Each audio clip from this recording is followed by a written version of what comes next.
tonight. Are you ready for the Jonathan Ross Show?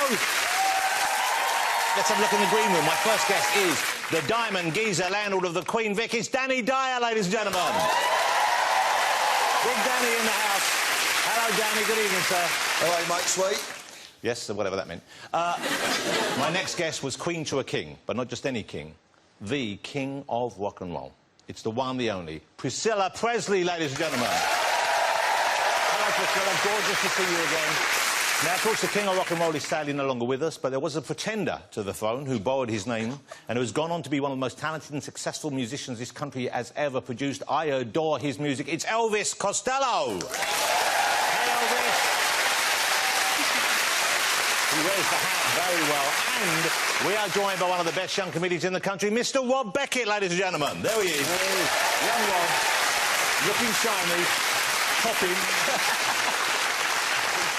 All that, plus we have music from a fabulous French electro swing band. So a bonsoir, mes amis, to all our French viewers. It is Caravan Palace. There they are. Hello, guys. That's some of them. Bonsoir. Well, here we are. It's Halloween night, of course, the only night of the year when Lady Gaga wears a jumper and jeans. Now, have you all enjoyed Halloween so far?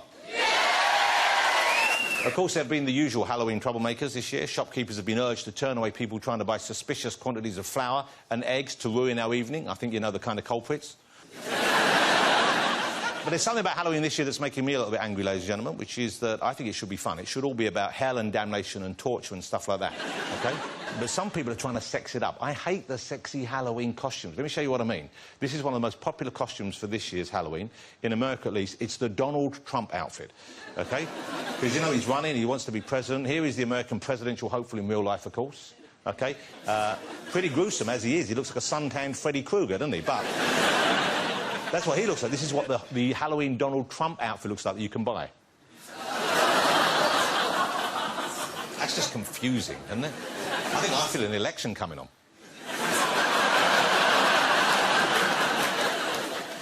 If you're thinking it's just women dressing up sexy for Halloween, you haven't met this guy. Look at this costume. There you go. You've got to... You have to admire that, don't you? Danny, if he came to your house dressed like that, what would you do? Lamp him. Yeah. I hope my point is proved. Halloween should be scary, should not be sexy. I think this guy had the right idea. You see that? You see, that's a look I can get behind. Good old Boris Johnson, eh? He never lets us down, does he? Let's get my first guest out. He's the biggest star on TV right now, and the manliest man on the planet is Mr. Danny Dyer. Here he is, Danny Dyer. Hey, Danny, how are you? Hi, baby. Come on, take your seat. Come on, relax.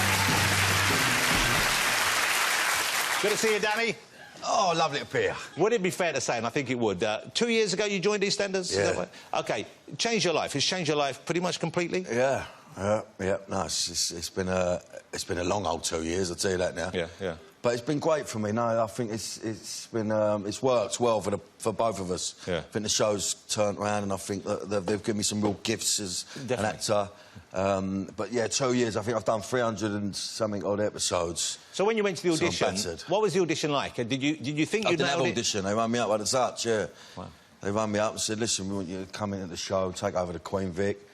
And at the time, I was skint, and I just had about enough petrol money to get there. Yeah. And that's the truth. Really? But they thought I was a multi-millionaire, and I met them in the hotel, and I walked in absolutely like skint, not a bean about me.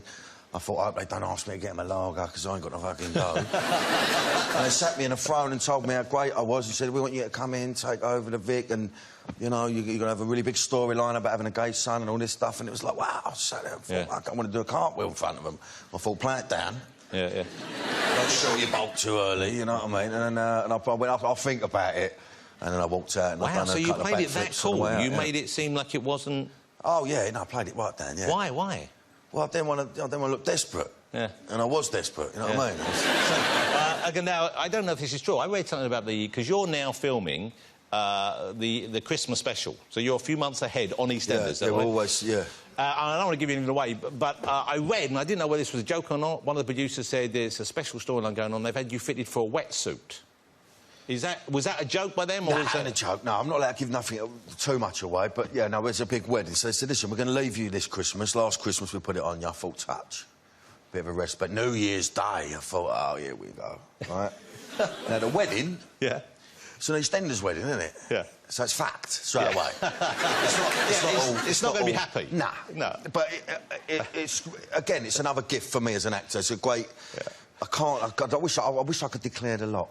I really do. I can't really say too much about it. Well, give us a little bit then. Well, I've got a wetsuit, so that says something. Well, so there's water involved. Yeah, but, well, not necessarily. Why would I be running about in a wetsuit? Well, I don't know. This is what I'm waiting to hear. Yeah, so there's water involved. I'll give you that.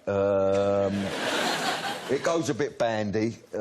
Starts off lovely, and it goes a bit bandy, and then for some reason I whack a wetsuit. How does it go from from I've got a wetsuit on? No, that's the thing. So you're wearing it under your wedding gear? Yeah. What? Well, I won't put it over the top of it. Oh, well, how would you get a wetsuit over a tie and all that? And well, James Bond did it, didn't he? He came out of the water once, he's unzipped it, had a dinner suit underneath. It's dark, but it resolves a certain storyline. Right. So something... Of the old woman. Something in the water you need to go into... Nothing in the water, nothing in the water, but I have to get in the water. If there's nothing in the water, why do you have to get in the water? There is something in the water, there's something in the water. And I'll get in it. You get in the water to find the something? To sort the something out. I sort the something out in the water. So something's going on in the water? Something's happening in the water, But something you knew was going to go on because you came prepared? No. But why are you wearing a wetsuit? They're saying you don't think I'm not meant to have a wetsuit on. But you have... Oh, I see. Oh, I see. Yes. Oh, I understand that. I don't see something going on in the drink and go, right, whack a wetsuit on, bomb. I thought scene started during the Queen Vic, you're wearing a wetsuit, and they went, why the wetsuit? And you go, something bish bash. No, you ain't meant to know I've got a wetsuit on. I see. So the wetsuit is really... They got me a whistle bigger so that I can get the wetsuit on under. I see. I can't tell you why, though. Ah, OK. I'd love to. Well, I've got nothing but ag. If I tell you now, I have nothing but ag when I walk off the stage. Yeah, it'd be grief all the way. Oh, sacked. OK, so here's the thing. Now, we're not really here... We haven't got Danny here to talk about EastEnders, really, because he's got a book out. The book is called The World According to Danny Dyer, Life Lessons from the East End, because... You are, and this is out now, ladies and gentlemen, you are genuinely from the East End, of course. A lot of people have that kind of accent. They're not necessarily from there. You're from where? Canning Town, was it? Custom House, which is near Canning Town, which is worse than Canning Town. If there was a place worse than Canning Town, it's Custom House. OK, and Canning Town's not great. Nah, it's a shithole, complete shithole. But I can't knock it. It's made me, you know, what I am today. All my family's from there. And, you know, I've just sort of ranted about a few things, you know what I mean? But you're not in... well, you're East still, but you're not in the East End as such anymore. You moved to Essex. Now, why make that move? Because I get the feeling the East End is part of you, it's part of what made you who you are, and you obviously have affection and love for it, so why move away? Well, because I earned a few quid, John. Simple as that. But even so? It's poverty. So when you earn a few quid, you want to get out of poverty, surely. Yeah. Makes sense. You've got kids and that. And it's not giving it to bigger or nothing like that, but why do you want to still, you know, live on a council estate? And, you know, I did live on a council estate for many, many years, and I got quite famous. And I thought, no, never forget your roots, boy. And all of a sudden, you're in a situation where your house is like Stonehenge, and everyone's standing outside. It's not a house, really, it's a flats and a masonette. And then someone nicked me bin. And what's this right now? You can't get a bin. If your bin gets chored, you ring the council and ask them for a bin, you've got more chance of them coming around and fitting a jacuzzi in your house. You cannot get a bin. You can't get them. So I had my bin chored. I thought, what who took the bin? Burgle me. Don't nick me bin. I mean, use the brain. A man's bin is his castle. Well, I was fucked, because they know where to put me rubbish. What were you doing with it? Well, I was going over the road to my mother-in-law's and dumping it in her thing, but then she's clocked on, she's got the hump. Yeah. No one wants to see someone else putting rubbish in their bin, even if it's a small item. Well, you had whole bags, I guess. Well, every 2 weeks they come now and all, didn't they? So it's aggravation, isn't it? I know. What's that about? Well, that's bollocks, isn't it? All this recycling and all that. I know, I get it for the planet, but ain't it fucking ag, innit? It's annoying. Oh, you put a bottle in the bin, it's all taped up, police wire around it, gauges done. Oh, the aggravation of it all. OK, so there's a lot of funny stuff in the book, a lot of stuff which I think is genuine, and there's one moment in particular in the book, one very touching, where you talk about your fiancée, because you're not married just yet, are you? You're on the verge of getting married? No, on the verge of it. All right, Joanne, and you talk about her, and it's very sweet what you say about her. So... I love her. She's got the hump me at the moment. It's always weird when you come do an interview and you've had a row with her in the day. What was the row about? Can you share that? It's all bollocks. I don't want to go into it, but... I love it to death, I do. But I'll tell you what the murders is over, is that you're going to ask me the question about the wedding, and I ain't got a clue about the wedding yet. I don't know what to say. Well, because you were waiting for her to name the day, weren't you? Well, that's right. we're useless as men, really. It's the woman's day. I want to sit in the cars on my own. Yeah. I love her to death. I'd rather go to registry office, have a couple of vol-au-vents laid out, and boom, done. Yeah. She wants to have a massive day. It's cool, but I've done an interview recently and I've said, I don't know nothing about it. She's sorting out her indoors. She's got the zig. Yeah. So she was worried so that she's I got would... the upswing. Don't talk about me on that Gentleman Must tonight. I went, I won't. And then that kicked off. Well, I need to...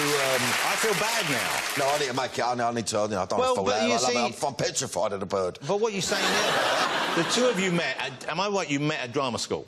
No, I went to school with her. You went to school with her? Went through puberty together and everything, yeah. That's Together, so not at the sweet. same time, but... No, That was a late start for me, I was... But you did drama classes together, didn't you? That's what I'm getting at. Yeah, yeah. As I was in the same class. Was in the same class. And she was seen as being a better actor than you? Well, better. She got an A, I got a B. How long ago was it? Coursework, it was all coursework. There's all the spelling and all that, I nosed that up. But you know, we actually had our exam together. Yeah. We done our like, end of, I don't know, is it a term now? I don't know what you call it now, year 8 and all that bollocks. What is it? I think they still call it a term. But, So you were at school with her... So we done our exam together, yeah, she beat me. And how long ago is this, then? I was, what, 16, so... That 10, 12 years ago? No, 22 stretch ago. OK, and have you... You forgiven her for this, or you've made peace with the fact that she was a better... I didn't give me the hump, really. You know, she was fit. I mean, I ain't going to get the hump over that. He was a young boy. Yeah. You're running about, you know, you've got a constant bone on. You ain't going to go, babe, you got an A. so tonight I'm not going to touch your tits, all right? No, you know, I was in love with her. I loved her. It was romance. She's going to hate me. I fucked it. That is about the most romantic thing anyone's ever said on this show. So John, I'll be getting divorced before I'm married next year. I don't think so. But you know what? Because clearly you're not at war with yourself, but you're someone who, on the surface, you are a certain kind of person, and we maybe make a judgment. But you're a very sensitive person. Clearly, you're a sensitive person. I have a sensitive soul. My life I am, and I'm constantly... Listen, I live with... You know, I've got my missus with 2 daughters. I've just had a son who's absolutely off his nut, this kid. How old is he now? He's 2. He's up his nut. I don't know how to deal with sons. I've always wanted a son, and now I'm thinking, can I give him away for a couple of years, go pick him up? This is young Artie, right? Young Artie, and he's a beaut. I mean, he looks like he's in a choir. And he looks a bit like Boris Johnson. He's got blonde hair, blue eyes. Yeah. It's a bit of a steward's on that, but... he's off his nut. He just wants to kill himself. He's hell-bent on it. He don't listen to me. I had a knock on the door a little while ago, and I was in my other gaff, 2 girls at the door, teenage girls, they want to walk off. I've opened the door and they said, oh, excuse me, you got a little boy hanging out your window. He's climbed out of his cot, he's done Mission Impossible, hanging out the window. Oh. I've dived to get... Honestly, he's unlocked it, he's broke the lock, unlocked it. I bought myself a slush puppy machine recently. It was a wrong move. Yeah. Well, just now he's climbing up and he keeps putting slush on the carpet now, doesn't he? Well, if you buy a slush puppy machine and you've got a child in the house, what do you expect? Why have you put a slush... I got excitable over a slush puppy machine, right?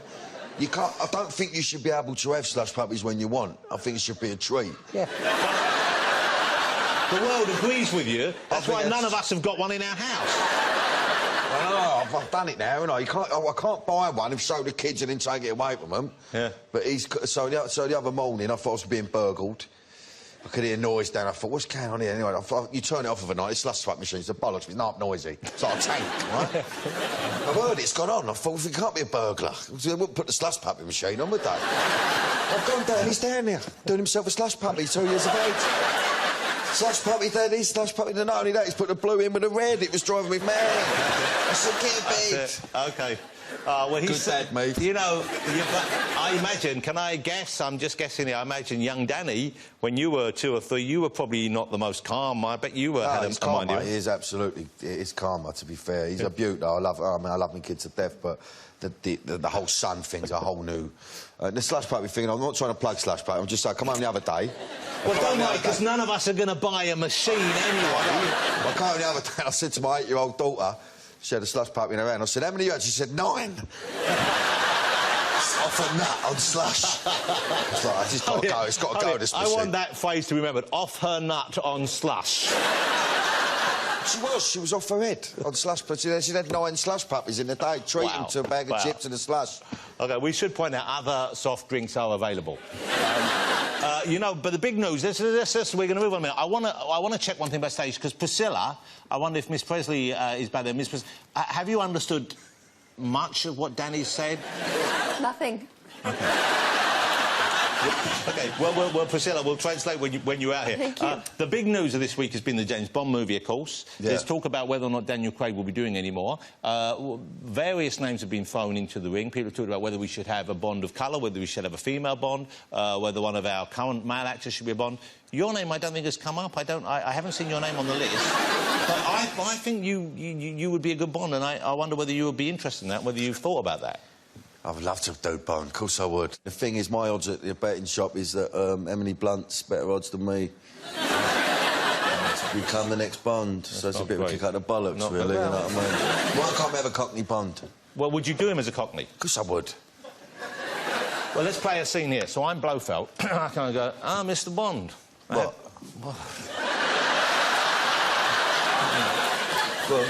Go on.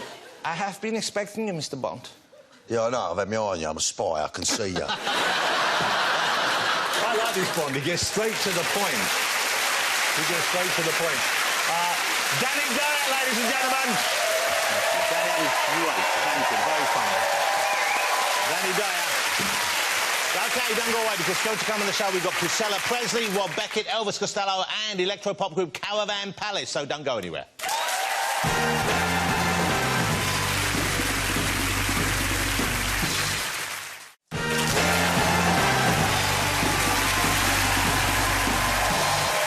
Welcome back to the Jonathan Ross Show. Thanks for sticking around. Let's get my next guest out. She's a star, stage and screen in her own right, of course, but she was married to one of the 20th century's greatest icons. It is, of course, Priscilla Presley.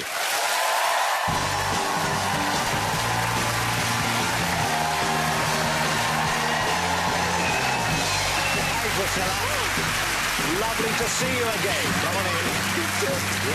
Well, here's Danny. Wow. Now, Danny's going to speak more slowly, a little bit, to make it easier to understand. I'm totally baffled. I have no idea what was said. You were a different person back there when I met you. Well, I was petrified of you, that's why. Look, I am now a little bit. Yeah. Oh, but my gosh. but you can understand him when he speaks like that, OK? When he speaks slowly, yes, and when he can speak English. Okay, yeah. Well, he was speaking English. It was just the vernacular. It was idiomatic English. I was going to watch Easterners, but I changed my mind. Easterners. Yeah, you know, I struggle finding Easterners. But, Which channel is Easterners on? I haven't seen Easterners at all.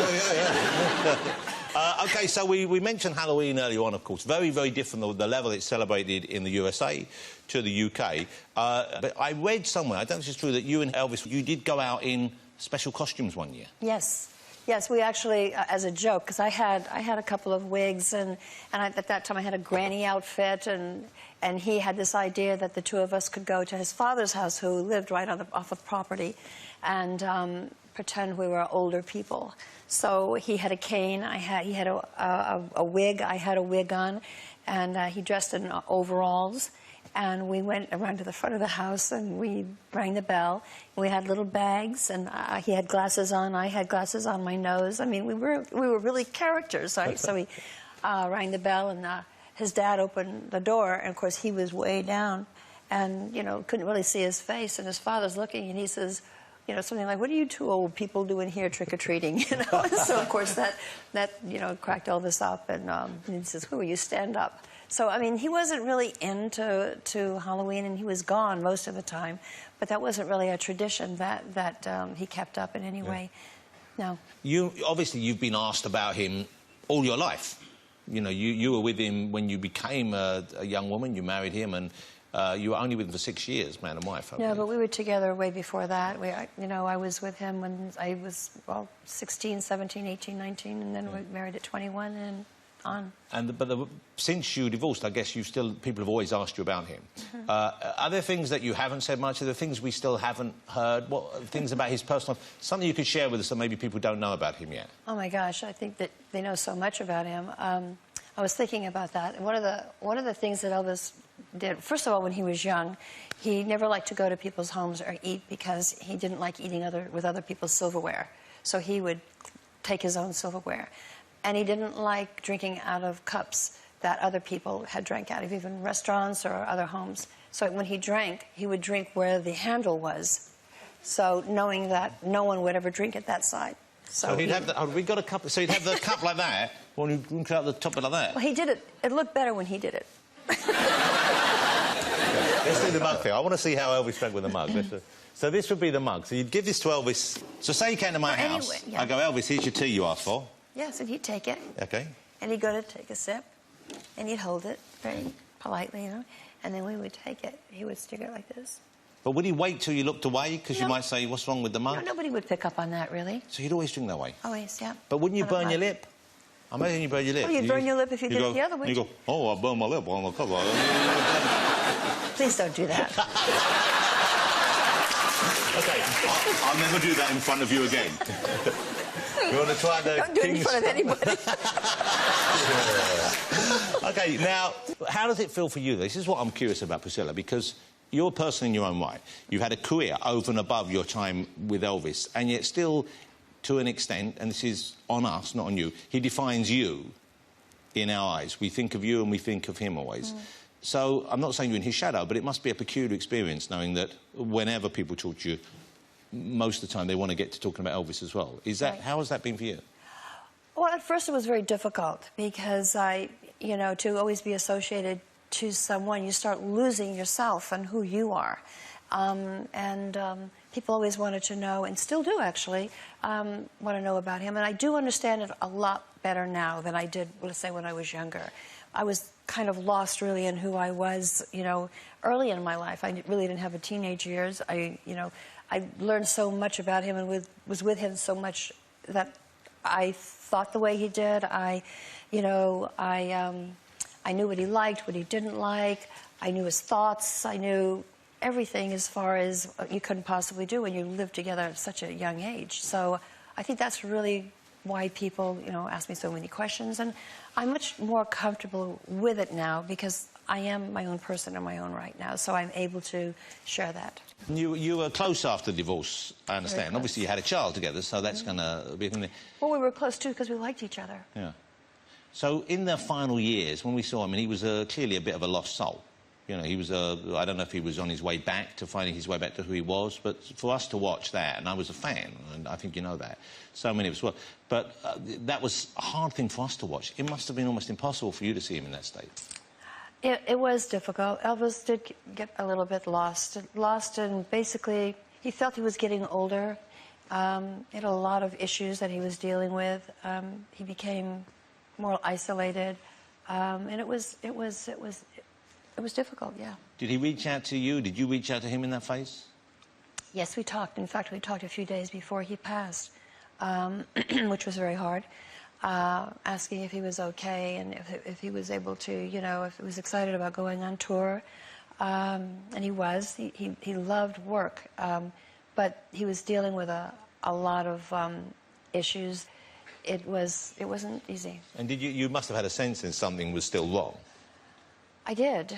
But Elvis was, you know, he felt he was okay. He wasn't someone that you could just say, you need to, you know, really take care of yourself. And please, from his father, you know, you need to take care of yourself, son. It was hard for anyone to do anything because ultimately it was his decision and he felt he was fine. But well, I mean, it's weird because when someone's in the middle of that, they need to sort themselves out, really, don't they? Because you had a few lost years, didn't you, Danny? I mean, before you settled down with Joanne, you were a bit of a... What do you mean by lost years? Well, you were a bit of a mess, weren't you, for a while? Yeah, a bit of a mess.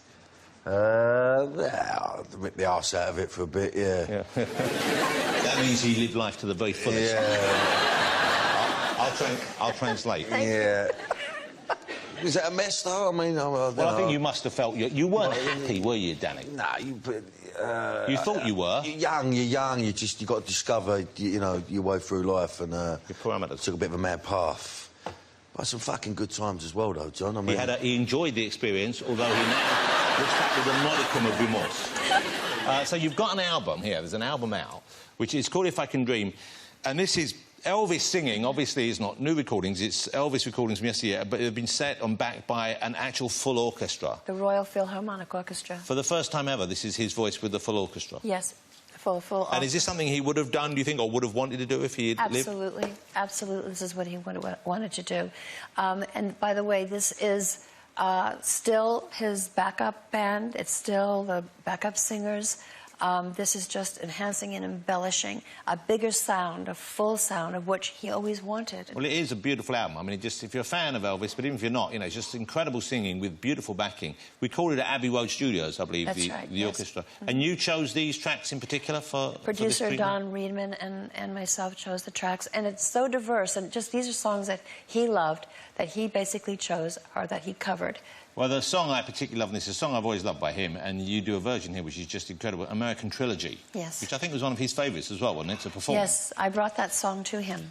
And said, not that he liked anyone picking out music for him, because he didn't. He liked to choose his own music. But when I heard that song, driving down Sunset Boulevard, I go, oh, my God, this is everything he believed about his country, everything he believed about the South, everything he believed about his maker.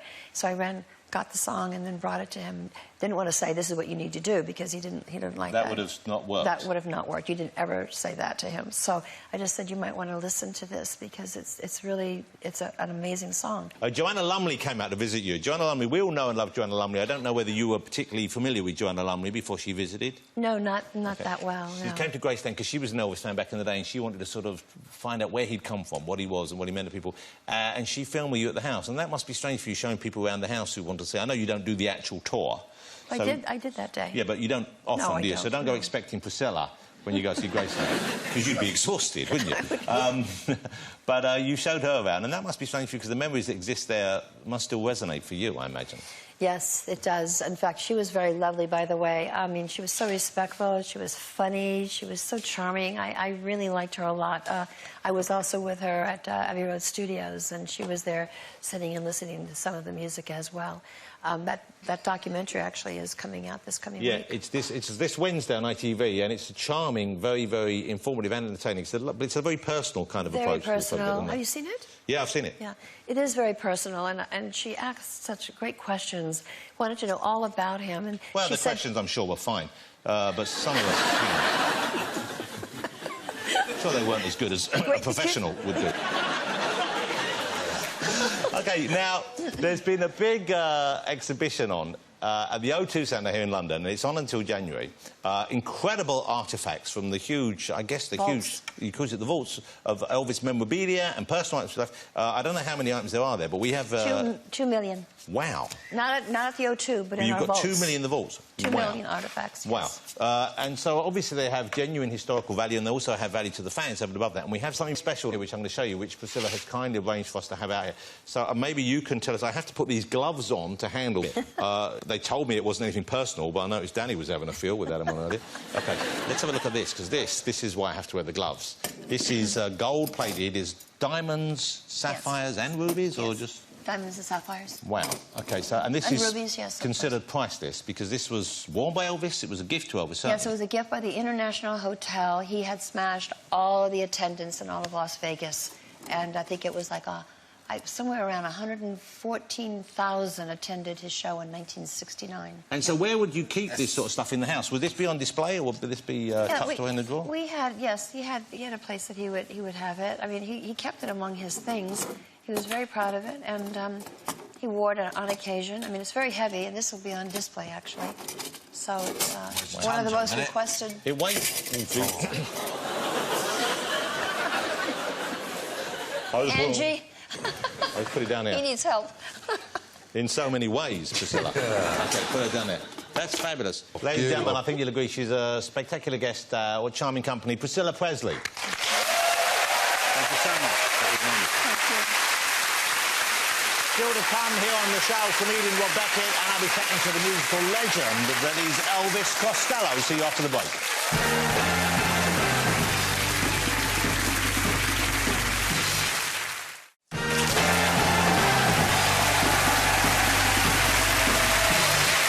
Welcome back, ladies and gentlemen. I'm absolutely thrilled to be able to welcome my next guest on the show. Since I heard his first single back in 1977, there hasn't been a week gone by that I have not listened to something that he's written or recorded. Here's a small reminder of some of his work.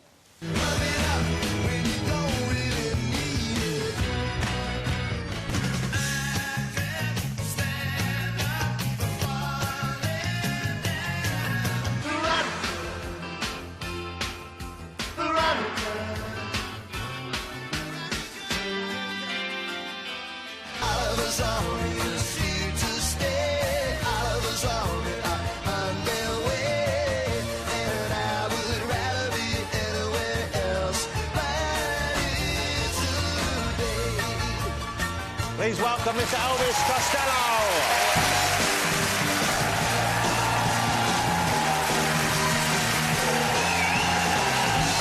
Showbiz. Hello, Elvis. Thank you so much for coming on. You know Danny, you met Priscilla. Come and sit down, Elvis. Welcome back to England, because you live part of the year. You're here, I guess you're in New York, you're in Vancouver. Where do you call home? Anywhere I lay my... Where you tip for. OK. Yeah. When you changed your name to Elvis... Yeah. Because you were born... You said you wouldn't bring that up. You were christened by your parents, or you were named Declan... McManus. Well, okay. You just explained it, didn't you, really? I mean, it's like... It conjures up a sort of bloke in an Aran sweater, you know, singing whaling songs or something. Declan McManus, so not ideal for rock and roll. So was it your decision? Did someone suggest it to you? No, my managers, they said... I'd already taken the Costello name, as it would be in Ireland. Right. Because it would look better, printed. And then they went, we've got something to tell you. You're going to put these glasses on, and we're going to call you Elvis. And I went, are you out of your mind? How did people react in America? Because I remember I was a bit surprised when I heard there was another Elvis. So I don't know how... I mean, when did you hear about Elvis Costello, Priscilla?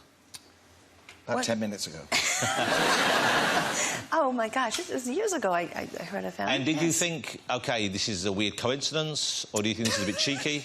Well, I did think it was a little weird. Yeah. You know, I did, but, you know, but I didn't quite understand it until I saw him perform. And then I got it. I think, I'm going to say something which might sound grand, but I mean it. I think you are the greatest songwriter of our generation. OK, I do think your music is remarkable, and some of the songs you done have touched a nerve. And I read, and Elvis has a book out, and it's a large book. There's an album that goes with it. It's called Unfaithful Music and Disappearing Ink. Tremendous read. And you talk about, in some ways, you maybe messed up your life in order to have material for songs. I mean, that's a précis, of course, but that's a strange thing to be aware of. It's not a very pleasant thing to be aware of, but if you're going to write a book and you see it's a decent-sized book... Oh, yeah. It's good for keeping out the drafts, you know. I didn't ever think anybody would read it quickly, you know, that you can read it at any speed you want, or not read it at all if you don't want to. But I think if you're going to put the good things that have happened to you, you've got to say some of the things that are bad, you know. You know, your dad was in the business, of course. Your dad was a performer. He was a singer and he played trumpet. And it's very touching the way you write about your father in this book at times. It's obviously... It was a, well, look, he was a sort of typical dance band singer with a tuxedo on, and in the late 60s he sort of suddenly took off into looking like Austin Powers or something. Yeah. I don't know, what is that look? It's like... It was very strange. I mean, he came up and told off my headmaster for telling me to get my hair cut. But it was barely touching my collar, but I was thankful for having a dad like that. He wasn't around all the time. My folks separated when I was 7, so my mum brought me up. My mum is really the star of the show that isn't mentioned in this book, because she's the one that made sure I didn't put my fingers in the plug and all that sort of stuff that mums do. And I love her. You know, she's thankfully still with me. My dad, we lost 4 years ago, and that's tough. But anybody that's had a rich life, you know, you can't be absolutely bereft when a person dies later in life. If they've lived, yeah. But if it's somebody you love, it's never time to say goodbye to them. So I tried to write about how music was something that I saw him do. It was his companion. It was his father's way of life as well. My grandfather was a trumpet player. And it's been my companion, and if I'm as fortunate as him, my father, as to hear my favourite song as I draw my last breath, I'll be doing all right, won't I? Yeah.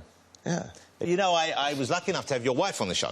Yeah, I appreciate you. Yeah. You were very kind to her. Diana Crowd was on the show, incredible, beautiful voice, and I get the feeling that obviously this is a relationship which you treasure, but there's a difference in the relationship with her than relationships you might have had in the past. She is very much the one, isn't she? Well, you know, I thought that when I was 14. I can say unashamedly I love my first wife. I was with my second wife when, you know, you go through and it changes. You make the decision to be together and then it ends for whatever reason it ends. And, you know, we're all grown-ups here. It's not a mystery. But she'd be in your top 3, though, right? You know that. You know that. Well, no, she's definitely, you know, absolutely the one who knows where the motor is. Yeah. Need I say more? I think that's a metaphor, not the actual motor in the house. It's not she knows it, yeah. It's not like his wife knows where the slushing machine is. It's like, yeah. I love that, by the way. I love that. I'm going to get one of them for my boys. We've got something very special, ladies and gentlemen. We mentioned this to Elvis, and he said he'd be OK with this, and Priscilla has given us the OK as well. We have one of Elvis's guitars with us, a very famous guitar that Elvis had. This is from 1956, this guitar was made. It's a J200. Elvis used this guitar on any number of occasions, didn't he, Priscilla? There we have Tender, King Creole. OK, so there's the guitar, ladies and gentlemen, from 1956, and this is inevitable. I'm not going to drop it, because this is insured for... It's like fantastic. I think $1 million, the actual figure this is insured for. And it's irreplaceable. So I'm going to give this... we have permission that you could... Because they don't want people touching it, because obviously there's stuff on your fingers, but they've said that Elvis can hold it, and Elvis could play it if he wanted to. It's very special to be in that. You know, I learned from this. You see, a lot of country singers, they put their name on the neck, like this. And when the first bit of money I made, there's pictures of me. I've got Elvis Costello up the neck of my guitar. And that was in tribute to these guys? Yeah. I mean, the saddest thing you see, sometimes you'd see one in a pawn shop. Yeah. With somebody who hadn't made the grade to put his name up the neck. And then they'd have to sell it. And Danny Dyer. Yeah. I'll wear it. This is the fucking moment. Let him crack on. Oh, it's so funny to be seeing you after so long, girl.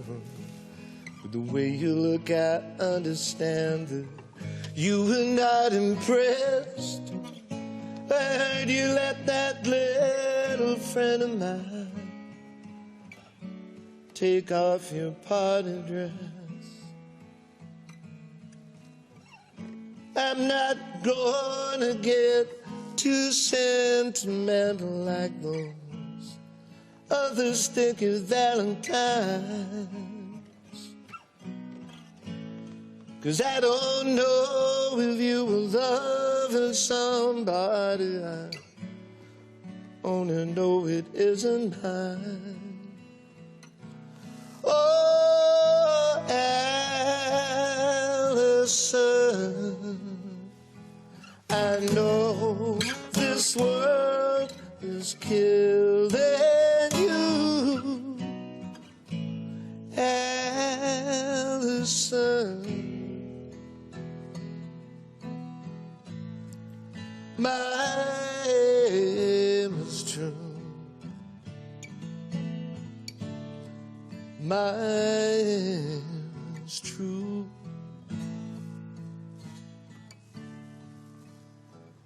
We're caught in a trap.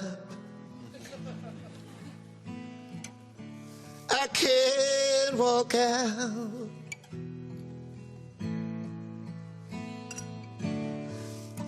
Because I love you too much, baby.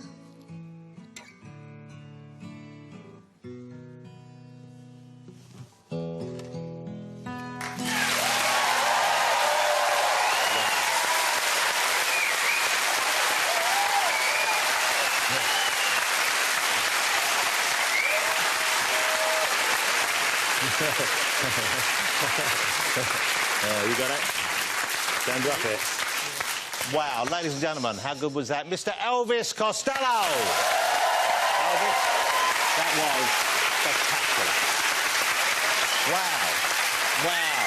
Still to come on the show, I'll be chatting to comedian Rob Beckett, and you won't want to miss fantastic music from Caravan Palace. See you after the break.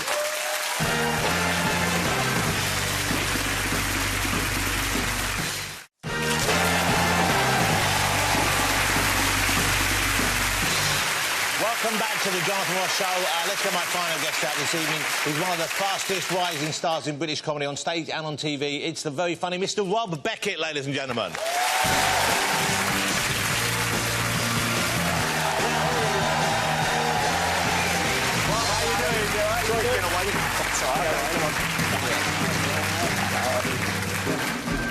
So, well, first of all, I'm going to bring out Elvis's bongo drums. I want you to do us 5 minutes. Whatever you need, mate, I'll do it for you. So you're touring at the moment. Now, the tour is called Mouth of the South. Yes. So you are... Now, that's not the most flattering picture I've ever seen of someone. Well, I'm a comic, not a model, you know.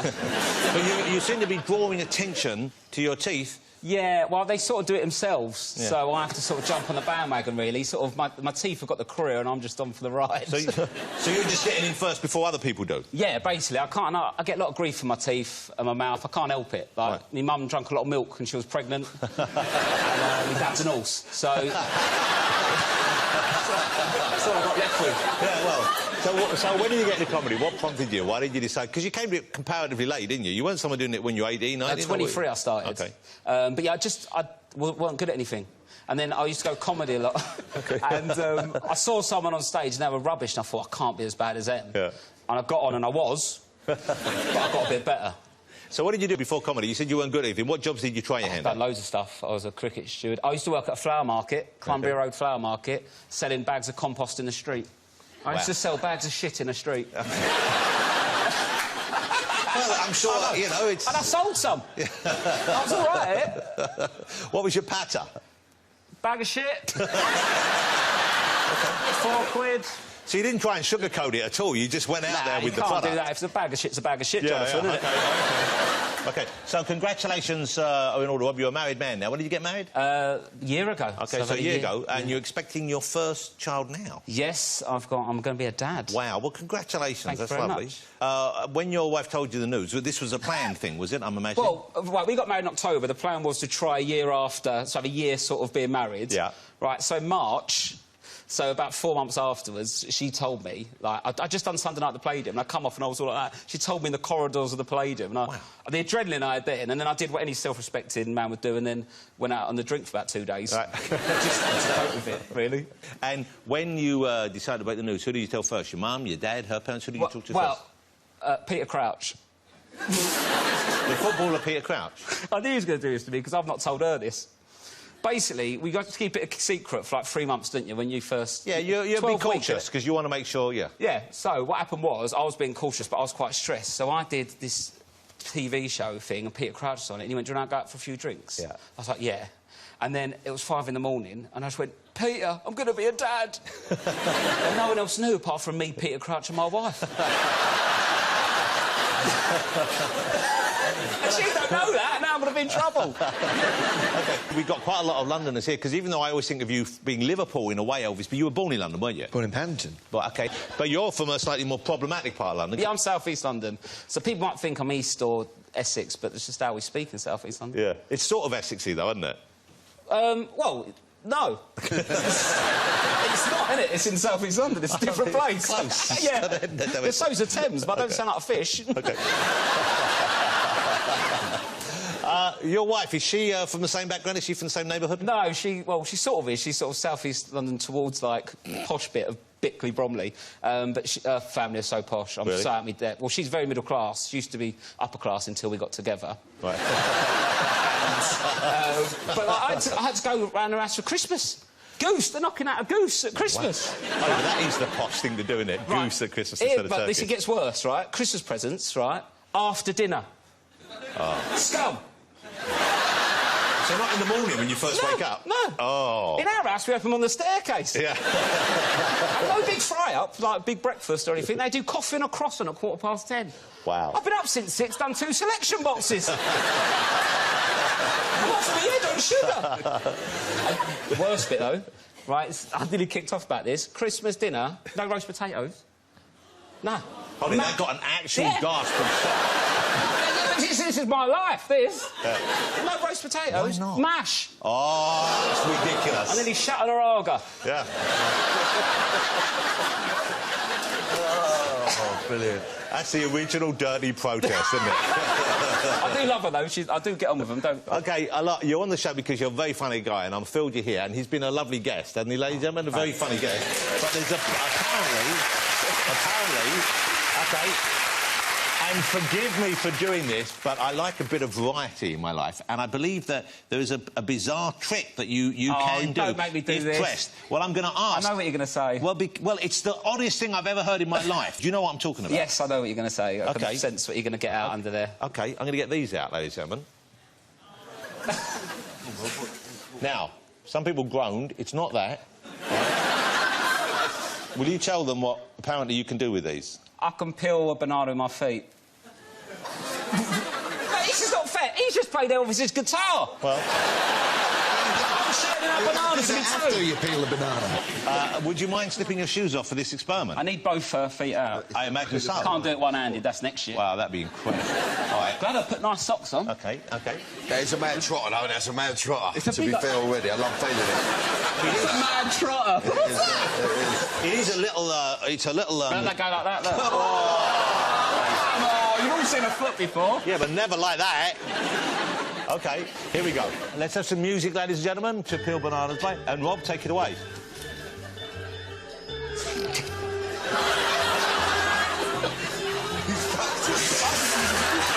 Shut up, Dyer! They're not ripe enough. They're too soft. How old's this banana? A bad craftsman blames his bananas. Right, there we go. There we go. We've got the banana, ladies and gentlemen. Sorry, Mum. How long have you been doing this? Priscilla just thinks this is my job. Ladies and gentlemen, the fabulous Mr. Rob Beckett. Great. Thank you very much. All right. Thank you very much, Rob, and thank you all of my guests tonight. Danny Dyer, Priscilla Presley and Elvis Costello. Thank you. And Elvis, that was beautiful. Thank you, genuinely. Next week on the show, I'll be joined by the legendary Dame Joan Collins, Hollywood star Danny DeVito, we have BAFTA-winning actress Sheridan Smith and American music sensation Ariana Grande. But to end this week's show, if someone asked me who are my favourite all-time Parisian electro-pop band, I would have to choose this lot. Here with their fantastic track Lone Digger, please, and I think you're going to love this, but go crazy for Caravan Palace!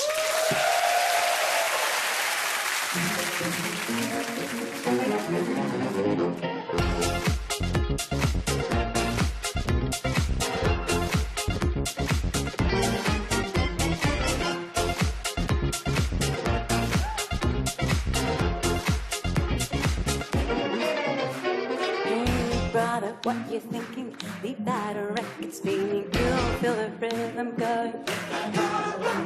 Max, ain't got time to lay low. Use a bending, so it's time to get up and let go. You call from the sky. Hey, mama, how's it going? Can see your body moving. Don't leave the party dying. Keep booty shaking.